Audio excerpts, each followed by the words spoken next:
Hi friends, मैं परविंद्र कारी। Friends, चलिए अब हम करते हैं अपनी एक नई सीरीज शुरू, the inglorious empire, what Britishers did to India. Friends, ये किताब लिखी है शशि थरूर ने। आप लोगों ने सोशल मीडिया साइट्स पर थरूर का वो आर्ग्यूमेंट जरूर सुना होगा जिसमें थरूर अंग्रेजों को ये समझा रहे हैं ब्रिटेन के अंदर कि आपके इंग्लिश डिक्शनरी में जो वर्ड है लूट, आपने उस तक को नहीं छोड़ा, इतना लूटा कि वो लूट वर्ड भी आपके यहाँ डिक्शनरी में शामिल हो चुका है। फ्रेंड्स, अगर आपको कॉलोनियल हिस्ट्री के बारे में थोड़ी भी रुचि है तो ये आप बुक आप लोगों के लिए मस्ट रीड है। तो चलिए फ्रेंड्स, करते हैं इसके पहले चैप्टर को शुरू, the looting of India. Friends, इस चैप्टर का मेन एम क्या है? इस पहले चैप्टर में शशि थरूर भारत में ब्रिटिश शासन की सबसे बड़ी वास्तविकता दिखाते हैं। संगठित और व्यवस्थित आर्थिक लूट, सिस्टमैटिक इकोनॉमिक लूट। थरूर का दावा है कि ब्रिटिशर्स ने भारत से सिर्फ टैक्स नहीं लिया बल्कि भारत की संपत्ति, उत्पादन, उद्योग, इंडस्ट्रीज, श्रम, मैन पावर, कृषि, एग्रीकल्चर और बिजनेस सब कुछ निचोड़कर अपना साम्राज्य खड़ा किया। ये चैप्टर बताता है कि भारत कैसे दुनिया की प्रमुख आर्थिक शक्ति से गिरकर औपनिवेशिक दास बनकर रह गया। ब्रिटिशर्स के आने से पहले भारत की आर्थिक स्थिति। थरूर इतिहासकारों के कई सर्वे और आर्थिक अध्ययनों का हवाला देते हैं। भारत विश्व का सबसे अमीर देश था। सन 1700 में भारत का विश्व जीडीपी में योगदान 23% तक था। ये हिस्सा पूरे यूरोप के संयुक्त जीडीपी से भी ज्यादा बड़ा है। भारत को सोने की चिड़िया सिर्फ कहावतों में नहीं कहा गया, बल्कि भारत वास्तव में एक आर्थिक शक्ति के रूप में जाना जाता था। भारत के सबसे प्रसिद्ध इंडस्ट्रीज कौन सी थी? टेक्सटाइल इंडस्ट्री, सूती कपड़ा और मलमल। Friends, steel industry, would steel, जिसे डमस्कस स्टील के रूप में भी अंग्रेज जानते हैं, वो एक्चुअल में भारत का ही स्टील था। शिप बिल्डिंग, जहाज निर्माण, दुनिया का सबसे अग्रणी देश था।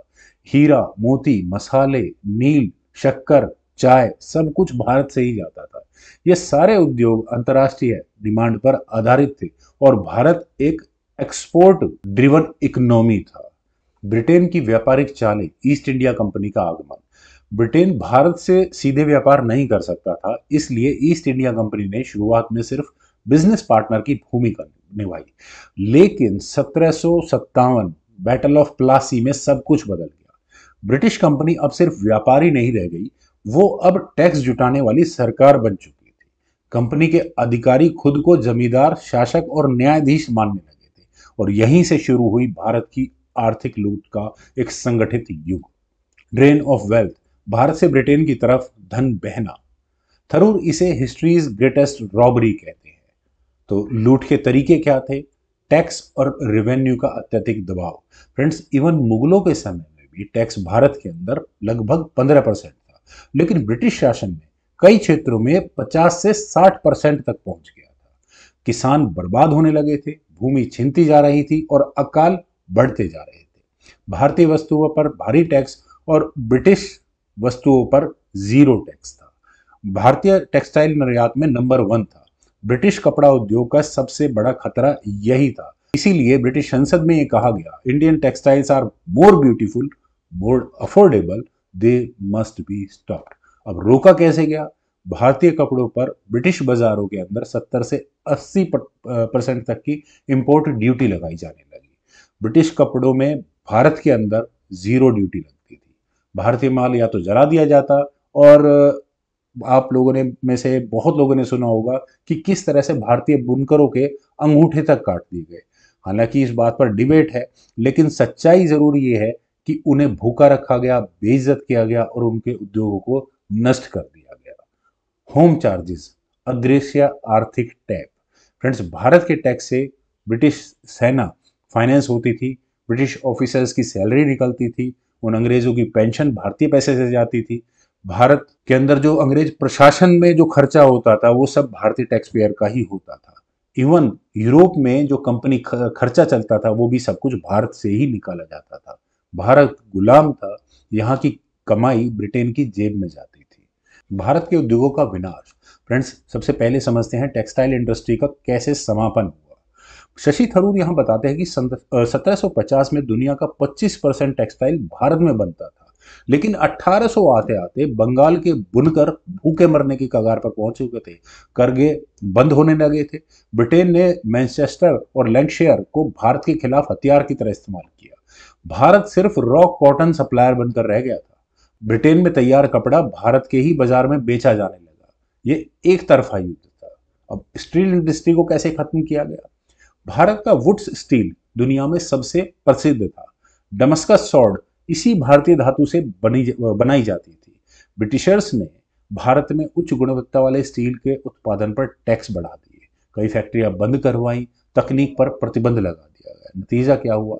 भारत की सदियों पुरानी मेटलर्जी की कला खत्म हो चुकी थी। शिप बिल्डिंग इंडस्ट्री का विनाश। फ्रेंड्स, थरूर बताते हैं कि भारत में दुनिया के सबसे अच्छे जहाज बनाए जाते थे। वे इतने अच्छे थे क्वालिटी में कि ईस्ट इंडिया कंपनी के भी कई भारतीय जहाज थे।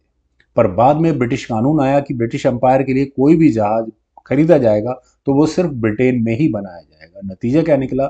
भारतीय शिपयार्ड्स बंद करवाए गए, हजारों कारीगर बेरोजगार हो गए और भारत की समुद्री शक्ति नष्ट हो गई। भारत के धन को चोरी करने की तकनीकी। फ्रेंड्स, इस सेक्शन में थरूर बताते हैं कि अंग्रेजों ने किस तरह से कुछ विशेष तकनीकें अपनाई भारत के पैसे को, मतलब वेल्थ को अपने देश में ले जाने की। सबसे घटिया तकनीक मैं इसे कहूंगा, नगद में खरीदना और टैक्स से भुगतान करने का तरीका। ईस्ट इंडिया कंपनी भारतीयों से टेक्सटाइल, मसाले, रेशम इत्यादि खरीदती थी, लेकिन पैसे से नहीं खरीदती थी, सीधे भारतीयों के टैक्स से। मतलब कंपनी को अपनी जेब से एक भी रुपया नहीं लगाना पड़ता था और जिससे सामान खरीदा जाता था उसे टैक्स रिबेट मिल जाती थी। सारा सामान टैक्स की रकम से मुफ्त में मिल जाया करता था। इससे बढ़िया शोषण का और साफ उदाहरण क्या हो सकता है? कर्मचारियों की निजी लूट, मतलब प्राइवेट लूट। फ्रेंड्स, थरूर लिखते हैं कि किस तरह क्लाइव, हेस्टिंग, कॉर्नवेलिस जैसे अफसरों ने लाखों पाउंड इंग्लैंड में लेकर गए।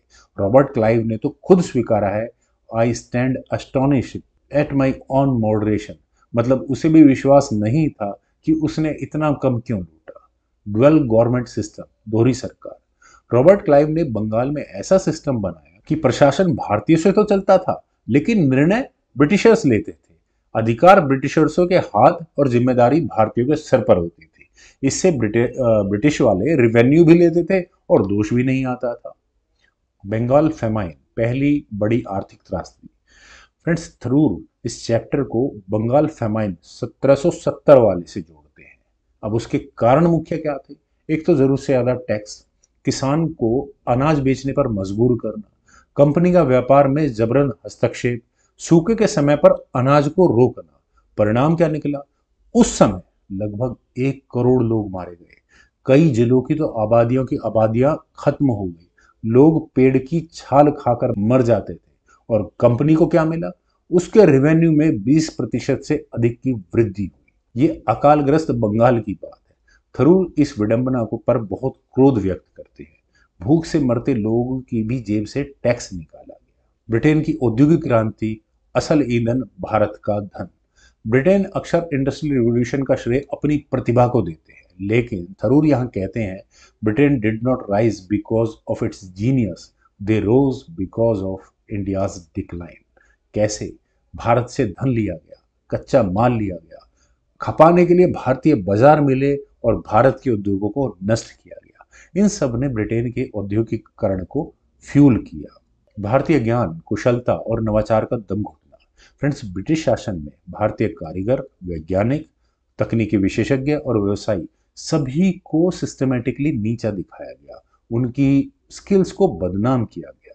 ब्रिटिशर्स ने भारतीय उत्पादन को बैकवर्ड और इनसफिशिएंट बताया, जबकि सच्चाई ये थी कि भारतीय माल विदेशी बाजारों में प्रीमियम प्राइस पर बिकता था। मैं अगर इस चैप्टर को छोटे वर्ड्स में समराइज करूं तो भारत दुनिया की सबसे बड़ी अर्थव्यवस्था था। ब्रिटेन ने राजनीतिक नियंत्रण लेकर इसे पूरी तरह लूट की प्रणाली में बदल दिया। भारतीय उद्योग सिस्टमैटिकली नष्ट किए गए और भारत की कृषि से टैक्स की पंपिंग की गई। Home charges, pensions, British army, ये सब भारत ने झेले। ब्रिटिश शासन भारत के लिए एक आर्थिक त्रासदी बनकर आया। 1900 आते आते भारत विश्व अर्थव्यवस्था में सिर्फ 3% की जीडीपी रह गया। इस सब का निष्कर्ष क्या निकला? ब्रिटिश शासन भारत के लिए फायदे वाला नहीं, यह दुनिया की सबसे बड़ी संगठित आर्थिक लूट थी और इस लूट की वजह से भारत कई शताब्दियों पीछे चला गया। तो इस तरह से पूरा चैप्टर इस किताब की टोन को सेट करता है। तो इस तरह से चैप्टर 1 होता है एंड, उम्मीद है आप सभी लोगों को मेरी छोटी सी प्रेजेंटेशन जरूर पसंद आई होगी, तो आप लोग वीडियो को लाइक शेयर, यूट्यूब चैनल को प्लीज सब्सक्राइब जरूर करें। कमेंट सजेशंस का मुझे बेहद इंतजार रहेगा। Thank you for watching and bye for now.